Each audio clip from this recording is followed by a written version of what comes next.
Hello guys, ഏവർക്കും നമ്മുടെ വീഡിയോയിലേക്ക് സ്വാഗതം. അപ്പോൾ ഗൈസ്, നമ്മൾ ഇന്നത്തെ വീഡിയോ എന്ന് പറഞ്ഞു കഴിഞ്ഞാൽ നമ്മളെ ലോകത്തിനെ എല്ലാവരെയും തേച്ച് ഒട്ടിച്ച ഒരു മാച്ചായിരുന്നു നോർവേ വേഴ്സസ് ഫ്രാൻസ്.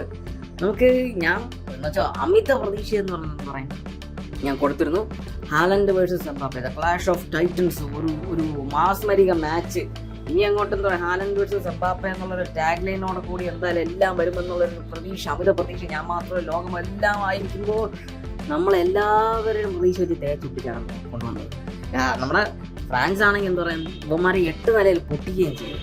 പക്ഷേ സംഭവം എനിക്ക് ഓക്കെ, നമുക്കിപ്പോൾ നമ്മുടെ നോർവേയുടെ കാര്യം പറയുമ്പോഴേക്കും അവർക്കൊരു ചെറിയൊരു ഗ്രൂപ്പ് സെക്കൻഡിൽ തന്നെ ഫിനിഷ് ചെയ്യണമെന്നുള്ളൊരു ആഗ്രഹം, അല്ലെങ്കിൽ അങ്ങനത്തെ ഒരു പ്ലാൻ അവർക്കുണ്ട്. കാരണം എന്ന് വെച്ചാൽ ഇപ്പോൾ ഐവറി കോസ്റ്റ്, അത് കഴിഞ്ഞിട്ട് ബ്രസീൽ അല്ലെങ്കിൽ ജപ്പാൻ, അങ്ങനത്തെ ഉള്ളൊരു ഒരു ഫീൽഡായിരിക്കും പോകുന്നത്. കാരണം എന്ന് വെച്ച് കഴിഞ്ഞാൽ നമ്മുടെ ഫ്രാൻസിൻ്റെ ഒരു ലൈനപ്പ് നോക്കിക്കഴിഞ്ഞാൽ അവിടെ കുറച്ചും കൂടെ ചലഞ്ച്, അല്ലെങ്കിൽ അവിടെ കുറച്ചും കൂടെ കോമ്പറ്റീഷൻ കൂടുതലാണ്. അപ്പോൾ സെക്കൻഡിൽ നിന്ന് നിൽക്കണം എന്നുള്ളത് ഇവരുടെ ഒരു ആഗ്രഹമാണ്, ഇവരുടെ ഒരു പ്ലാനാണ്, ഒരു നോർവേയുടെ ഒരു മാസ്റ്റർ പ്ലാൻ തന്നെയാണ്. പക്ഷേ എന്നാൽ പോലും ഒരു മാസ്സായിട്ടുള്ള അല്ലെങ്കിൽ ഒരു വലിയൊരു മിസ്സാണ് നമ്മൾ ട്രെയിൻ ചെയ്തത്. നമുക്ക് ഒരു ഫസ്റ്റ് ടീമിനല്ലേ ഇറക്കിയത്. ഏറ്റവും വലിയൊരു ട്വിസ്റ്റ് എന്ന് പറഞ്ഞു കഴിഞ്ഞാൽ ഇവന്മാർ ഫസ്റ്റ് ടീമിനൊന്നും അല്ല, ഇവന്മാരതൊരു സെക്കൻഡ് ടീമിനെ, ഒരു ബി ടീമിനെ എങ്ങാണ്ടാണ് ഇവന്മാർ ഇറക്കിയിട്ടുണ്ട്. കാരണം ഹാലൻഡും അതുപോലെ തന്നെ നമ്മുടെ ഒട്ടികാട്, ഇവന്മാർ രണ്ടുപേരും കൂടെ ഇറങ്ങിയപ്പോൾ തന്നെ അതൊരു നല്ലൊരു കോർഡിനേഷനാണ്. ആ രണ്ടുപേരും നല്ലൊരു ഗെയിം പ്ലാൻ ആണ്. അതുപോലെ ഇവന്മാരെന്ന് ചെയ്തിട്ടില്ല.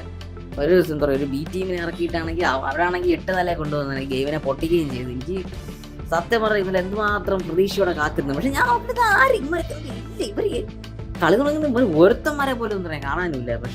പക്ഷെ എന്തായിരുന്നാലും ഡെമ്പലെ ഒരു രക്ഷയില്ലാത്താണ് ഊസ്മാൻ ഡെമ്പലെ കളിച്ചത്. ഡെമ്പലെ എന്ന് പറയാൻ ഹാട്രിക് കളിച്ചിട്ടുണ്ട്. ഇനിയിപ്പോൾ അടുത്തൊരു ബെല്ലോൺ ഡിയർ ലോഡിങ് പോലെയാണ് ഡെമ്പലെ കളിക്കുന്നത്. പിന്നെ നമ്മുടെ ഡിക്റ്റേറ്റർ എംബാപ്പെ ഒരു ആം ബാൻഡ് എടുത്തുണ്ട്, റെഫറിയുടെ കയ്യിൽ കൊണ്ടിട്ട് കൊടുക്കാൻ പറഞ്ഞിട്ടുണ്ട്. ഭയങ്കര ഡിക്റ്റേറ്റർ എംബാപ്പെ, കറക്റ്റ് ഒരു ഡിക്റ്റേറ്റർ എംബാപ്പെ ആയിട്ട് തന്നെ വരുന്നുണ്ട്. അപ്പോൾ എന്തായിരുന്നാലും ഡിക്റ്റേറ്റർ മാത്രമല്ല, എംബാപ്പെ ഒരു മാൻട്രാക്കും കൂടെയാണ്. അതുകൊണ്ട് നിങ്ങൾ എപ്പോഴും ആലോചിച്ച് തുടങ്ങും, ഗോൾ അടിക്കും, പക്ഷേ ടൈറ്റിൽ അടിക്കേണ്ട ടൈമിൽ ഇമാര് പൊട്ടിക്കാൻ ചാൻസ് ഉണ്ട്. അതാണ് നമ്മുടെ മാൻട്രാക്കിന്റെ കാര്യം. പക്ഷെ എന്തായിരുന്നു ഹാലൻഡ് ഇന്നലെ ഇറങ്ങേണ്ടി വന്നു, വലിയൊരു മിസ്സിംഗ് ആയിപ്പോയി. പക്ഷേ മിസ്സിംഗ് ആയിരുന്നാൽ പോലും അത്ഭുതപ്പെടാനില്ല. കാരണം എന്ന് വെച്ചാൽ നമ്മുടെ നോർവേക്ക് പ്രത്യേകിച്ച് തന്നെ വ്യക്തമായിട്ടുള്ള പ്ലാൻ അവർക്കുണ്ട്. ഗ്രൂപ്പ് സ്റ്റേജിൽ സെക്കൻഡ് നിന്നിട്ട് അടുത്ത് എങ്ങനെ പോകണം എന്നുള്ളൊരു പ്ലാൻ കംപ്ലീറ്റ് അല്ല നോർവേക്കുണ്ട്. അപ്പോൾ അതാണ് നമ്മുടെ കാര്യം പറയാനുള്ളത്. അപ്പോൾ ഗൈസ്, എല്ലാവരും ലൈക്കും സബ്സ്ക്രൈബും ചെയ്യുക. അപ്പോൾ എല്ലാവർക്കും ശുഭദിനം.